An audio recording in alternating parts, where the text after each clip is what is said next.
Having reviewed the HTC U Ultra earlier, the U Play is its smaller sibling. It comes in the same sophisticated liquid finish, which has a glossy look to it, but the ice white color on the phone doesn't attract as many fingerprints or doesn't make them too obvious. Being a smaller phone, I personally prefer the form factor, but in spite of the metal build, the power button didn't feel as robust, possibly because of a material sacrifice. So there is a slight sacrifice, but the overall feel of the phone is still very premium in the hand. Up front, you get the Full HD Super LCD display.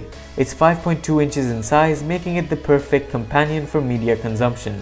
It's bright, so you'll have no problems using it under the sun, and it's got good viewing angles, but is slightly on the warmer side. Whites have a yellow tinge to them, and the quality of the panel isn't the best, with pixels being visible under the naked eye. Although the Gorilla Glass protective layer on top is an added bonus from protection against scratches, and the slight curves to the screen are also a nice touch. Now, if only the bezels were a bit smaller. HTC hasn't changed their Sense UI for a very long time, and a similar version of it is found on the U Play over Android 6.0 Marshmallow. Yes, the operating system is a bit outdated, but an update to Android 7.0 Nougat should make its way to the device very shortly. Nonetheless, performance within the operating system was no hitch, but when heavy applications were loaded, a bit of a stutter was seen. RAM management for the most part was also decent, with graphic-intense apps having to reload upon second launch.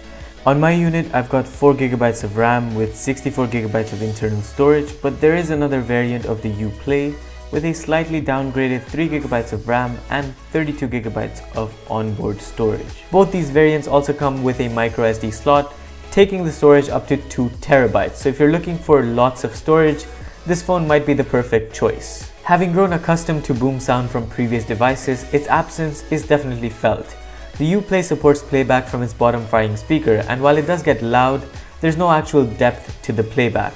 More often than not, you also end up cupping the speaker when watching a movie or playing a game, so I'd recommend you use the U-Sonic headphones provided out of the box for any serious multimedia consumption or gaming, not only because the phone doesn't have a 3.5mm headphone jack, but also because the USB Type-C headphones fine-tune the audio experience to suit your ear canals, and it definitely works. Speaking of gaming, most games will work fine on the U Play with the occasional frame drops on heavier scenes, but one thing's for sure, the phone definitely becomes warm to touch over prolonged usage.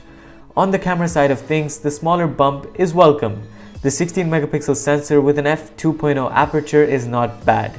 You get vibrant looking pictures with accurate colors, but sometimes the camera struggles to even focus. Although the shutter speed is slow, pictures maintain detail even in trickier lighting scenarios where the light is actually behind the subject.